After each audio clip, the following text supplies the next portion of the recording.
광주광역시와 전라남도가 오는 27일 특별지방자치단체 출범을 위한 선포식을 가질 예정입니다. 양 시도 간의 민감한 현안에 대한 해결책을 내놓을 수 있을지 의문입니다. 여수산단의 여천 NCC가 부도위기에 몰린 근본 원인이 과도한 배당이란 지적이 나오면서 대주주 DL과 한화가 빚으로 수조 원대 배당 잔치를 벌였다는 비판이 쏟아지고 있습니다. 광주의 한 마을에서 고속도로 공사와 함께 배수로 공사 이후 비만 오면 농지가 물에 잠기면서 주민들은 설계 잘못으로 침수가 반복된다고 주장하고 있습니다. 지난해 코리아컵 결승 문턱에서 좌절했던 광주가 올해는 부천을 상대로 내일 홈에서 기선 제압에 나섭니다. 여러분 안녕하십니까? KBC 8시 뉴스 시작합니다.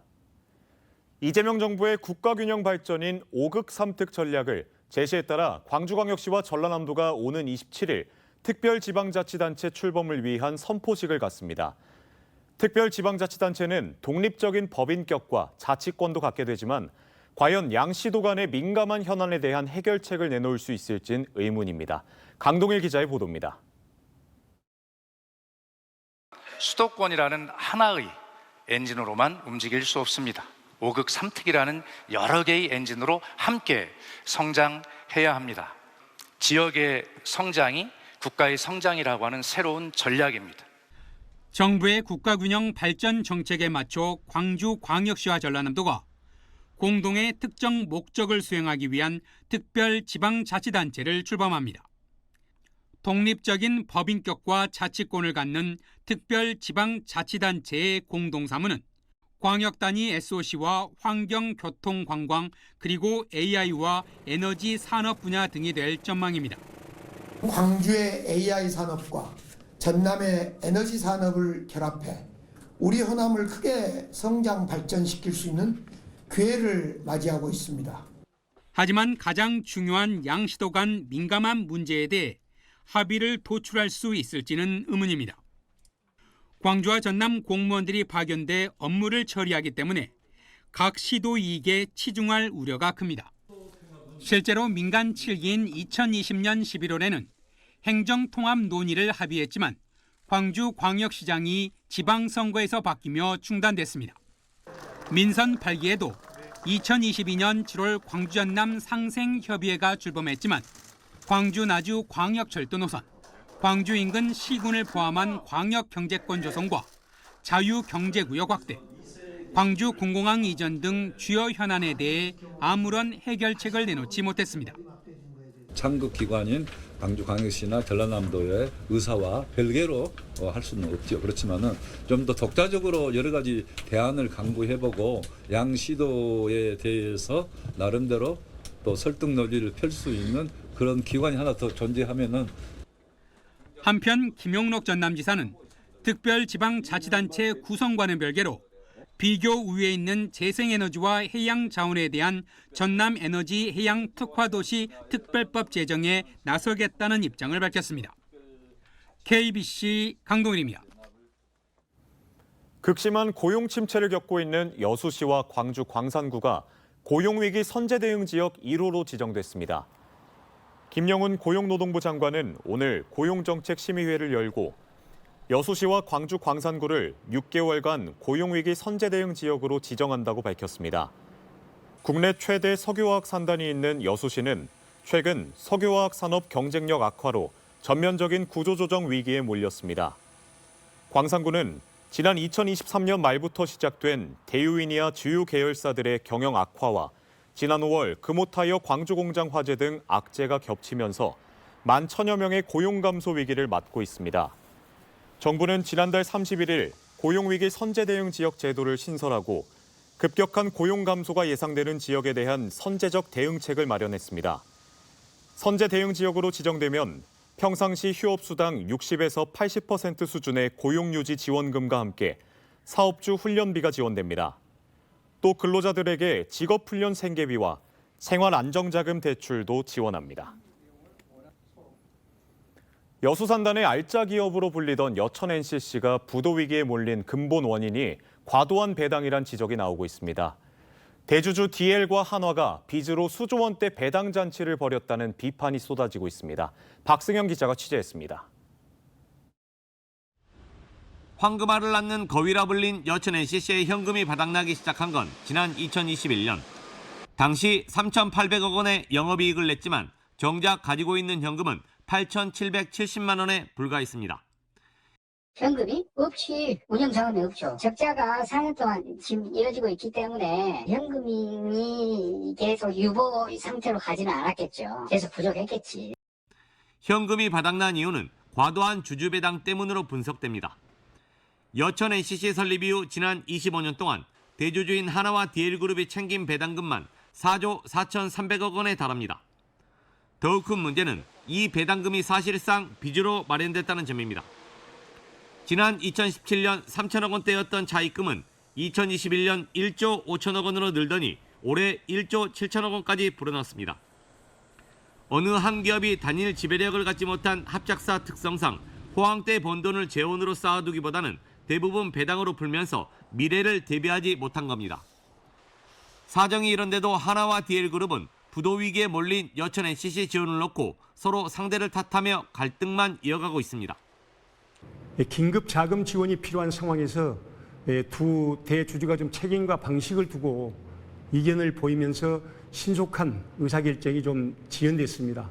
정부의 적극적인 개입이 좀 필요한 시점이라고 봅니다. 현재 여천 NCC가 수중에 갖고 있는 현금은 고작 777만 원. 여천 NCC의 위기는 단순한 업황 악화가 아니라 빚내서 배당 잔치를 한 무책임한 경영 때문이란 비판이 나오면서 대기업의 사회적 책무를 촉구하는 목소리가 커지고 있습니다. KBC 박승현입니다. 지난달 전남도 내 집중호우 피해 복구비로 2,804억 원이 확정됐습니다. 지역별로는 담양 1,230억 원, 나주 581억 원, 한평 201억 원 등으로 여기에는 개선복구 사업비 1,294억 원이 포함됐으며 특별 재난지역으로 선포된 3개 시군, 10개 읍면에 대해서는 총 477억 원의 국비가 추가 지원됩니다. 지난달 16일부터 20일까지 내린 집중호우로 전남에선 개인시설 429억 원, 공공시설 616억 원 등 총 1,045억 원의 재산 피해가 발생했습니다. 광주의 한 마을에 고속도로 공사와 함께 배수로가 새로 설치되고 일부 구간이 확장됐는데요. 하지만 배수로 공사 이후 비만 오면 농지가 물에 잠기고 있습니다. 주민들은 설계 잘못으로 침수가 반복된다며 대책 마련을 촉구하고 있습니다. 김민아 기자의 보도입니다. 광주 서구 세아동의 광주 강진간 고속도로 공사 현장입니다. 고속도로 공사로 배수로가 새로 설치되고 일부 구간이 확장된 뒤 비가 올 때마다 침수가 이어지고 있습니다. 광주에 폭우가 쏟아졌던 지난 17일에도 이곳 농지는 물에 잠겼습니다. 주민들은 예전엔 멀쩡했던 땅이 배수로 때문에 망가졌다며 설계 문제를 지적합니다. 물이 어디 빠져나갈 데가 없는 것이요. 비만 오면 여러 막 넘어버려 그냥. 배알 미치가서 한다거든. 이곳에는 주변 하천으로 이어지는 폭 55cm의 배수로가 있었습니다. 비가 오는 날이면 마을에서 내려온 빗물은 배수로를 따라 두 갈래로 나뉘어 흐른 뒤 하천으로 합류했습니다. 하지만 고속도로 공사 과정에서 고속도로 주변 비탈에서 내려오는 빗물 때문에 새 배수로가 추가로 설치됐고 추가된 배수로를 따라 한쪽만 폭이 1m로 확장됐습니다. 이로 인해 비가 내릴 때 유입되는 물의 양이 늘었지만 확장되지 않은 기존 배수로는 이를 감당하지 못해 농지가 침수되고 있습니다. 한국도로공사는 산에서 내려오는 물을 확장된 배수로로 유도하도록 설계했다며 확장이 되지 않은 기존 배수로로 물이 흐를 가능성은 거의 없다고 밝혔습니다. 설계 방향은 물은 주로 이쪽으로 빠지는 쪽으로 돼 있어서 그리고 과거에도 저희가 물이 역류해가지고 저쪽으로 주 배수 방향이 이쪽은 아니란 말씀이죠. 주민들은 공사 이후 범람 피해가 반복되고 있다며 강으로 직접 연결되는 추가 배수로 설치를 요구하고 있습니다. 한국도로공사는 민원 접수 이후 별도 배수관을 하천까지 연결하는 방안을 검토 중이라며 올가을 안으로 공사에 착수하겠다고 밝혔습니다. KBC 김민아입니다. 지난해 코리아컵 결승 문턱에서 좌절했던 광주가 올해는 부천을 상대로 내일 홈에서 기선제압에 나섭니다. 광주는 매경기 결승에 임한다는 각오입니다. 전준상 기자입니다. 지난해 코리아컵 준결승에서 울산에 아쉽게 패했던 광주가 올해는 울산을 꺾고 준결승에 올랐습니다. 준결승 상대는 부천FC. 준결승에 올라온 팀 중 유일한 K리그2 팀입니다. 광주가 객관적 전력에서는 앞서지만 최근 상승세를 보이는 부천을 쉽게 볼 수는 없습니다. 저희가 또 K2에서 경기할 때 되게 좀 까다로운 팀이었기 때문에 좀 더 잘 준비해야 될 것 같습니다. 광주는 지난 주말 홈에서 대전을 상대로 2대0으로 승리하며 오랜만에 홈 승리의 기운을 만끽했습니다. 하지만 최근 팀의 핵심 공격수였던 아사니가 이란 에스테그랄로 이적료 100만 달러에 이적했습니다. 광주는 재정적 이득을 얻었지만 동시에 큰 전력 손실을 떠안게 됐습니다. 매 경기 많은 분들이 찾아와 주시고 있으면 저희는 좀 감사하게 생각하고 있고 그 힘을 토대로 좀 이번 경기에서 저희가 좀 승리할 수 있는 그런 선물을 좀 전달해 드리도록 열심히 해보겠습니다. 코리아컵 준결승은 홈앤어웨이 방식으로 진행됩니다. 광주는 내일 홈에서 1차전을 치른 뒤 오는 27일 부천으로 옮겨 2차전에 나섭니다. 광주가 홈에서 부천을 꺾고 기선제압에 성공할 수 있을지 주목됩니다. KBC 전준상입니다.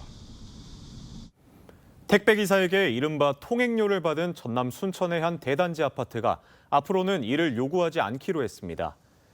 순천시는 신대지구에 있는 해당 아파트 측으로부터 앞으로 택배기사를 대상으로 통행료 등을 요구하지 않겠다는 답을 받았다고 오늘 전했습니다. 1,600여 세대가 거주하는 해당 아파트는 앞서 택배기사로부터 공동출입문 카드 보증료와 엘리베이터 이용료 등 모두 10만 원을 요구한 사실이 알려져 논란을 샀습니다. 순천시는 이에 관내 모든 아파트를 대상으로 공문을 보내 택배기사 출입에 대한 별도 이용료 등의 부과를 자제해달라고 권고했습니다. 국민의힘 안태욱 신임 광주시당 위원장이 취임했습니다. 안태욱 위원장은 오늘 광주 서구 홀리데이인 호텔에서 취임식을 갖고 당세 확장과 지지율을 올리는 데 힘쓰겠다며 신임 위원장으로서의 포부를 밝혔습니다. 안 위원장은 전남대학교 행정대학원을 졸업했으며 광주교통방송 사장, 국민의힘 국민통합위원회 지역통합분과위원 등을 역임했습니다. 자신에게 평소 호의를 베푼 20년 지기 은인을 살해한 혐의로 기소된 60대 남성이 항소심에서도 중형을 선고받았습니다. 광주고법 제2형사부는 지난해 11월 여수시 한 주택에 침입해 70대 여성을 살해한 뒤 10만 원을 훔친 65살 김모 씨의 항소심에서 1심과 같은 징역 35년을 선고했습니다. 재판부는 고아로 자란 김 씨가 20년 넘게 자신을 도운 피해자를 살해한 만큼 죄책이 무겁다고 판단했습니다. 여수시가 석유화학 산업 위기 극복을 위한 정책 간담회를 열었습니다. 여수시는 보건소 회의실에서 정기명 시장과 지역 국회의원 등이 참석한 가운데 석유화학 산업 경쟁력 강화와 2026 세계박람회 성공 개최, 여수공항의 국제공항 승격 등을 논의하고 지원을 요청했습니다. 또한 예산 부족으로 중단 위기에 놓인 여수 검은항로 여객선 운임 지원 사업을 연말까지 안정적으로 이어갈 대책도 논의됐습니다. 전남도청 공문을 위조해 숙박 예약을 하려는 시도가 발생해 각별한 주의가 필요합니다. 전라남도는 최근 전남의 한 숙박업소에 출장으로 240만 원의 숙박비를 현장에서 카드 결제한다는 내용을 담은 가짜 공문이 발송됐으며 다행히 숙박업소 대표가 공문이 조잡해 사기라고 의심하고 도청에 문의해 가짜인 것으로 확인됐다고 밝혔습니다. 해당 공문에는 퇴직한 간부의 이름이 적혀 있었고 공문 형식도 실제 양식과 달랐습니다. 전남도는 실국과 도 산하기관 22개 시군 등의 공문을 보내 공무원 사칭 사기에 대한 주의를 당부했습니다. 문체부와 한국관광공사가 내일부터 진행하는 하반기 숙박 세일 페스타에서 전남 지역에 더 많은 할인 혜택이 주어집니다.